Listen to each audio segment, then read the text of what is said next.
Good evening, Juanita Phillips with ABC News.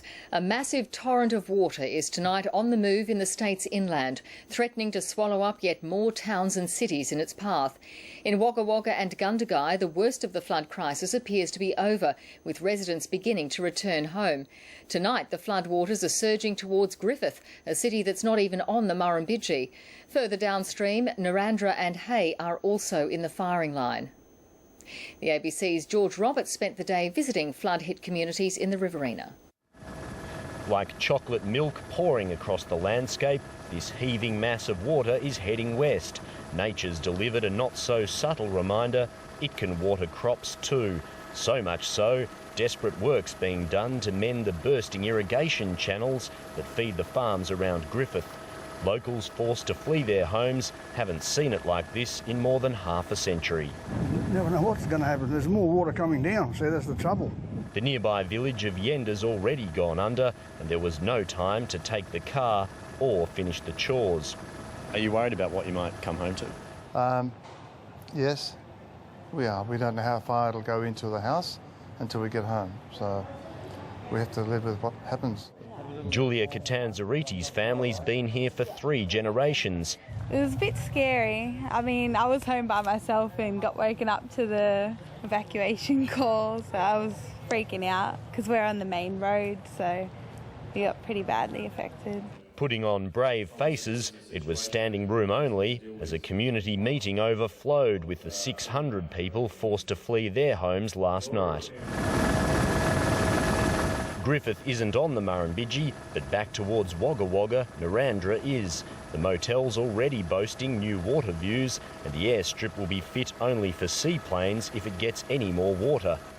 The Murrumbidgee's normally about 20 or 30 metres wide, but in parts it's spanning up to 7 kilometres. All this water is heading on to places like Narrandera and Hay, leaving Wagga Wagga behind. The town's centre escaped a drenching last night after thousands of tonnes of water failed to break the banks. The Prime Minister's inspected the river and is offering cash flows. We've given a big tick to every request we've received so far, and we'll keep working with the state government. The state of emergency has been the trigger to release recovery grants to those affected, but with swathes of the region still underwater and other communities on high alert, the tide of relief payments could swell too. George Roberts, ABC News in the New South Wales Riverina. Now to the central west of the state, where the town of Forbes has been cut in half. The ABC's Eliza Blue is there. Eliza, the SES says the floodwaters are slowly swallowing parts of the town.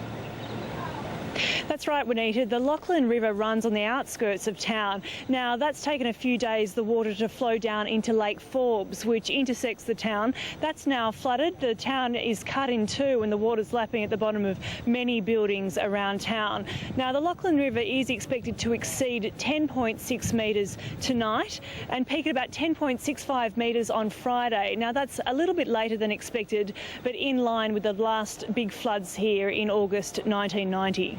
And how are people there coping?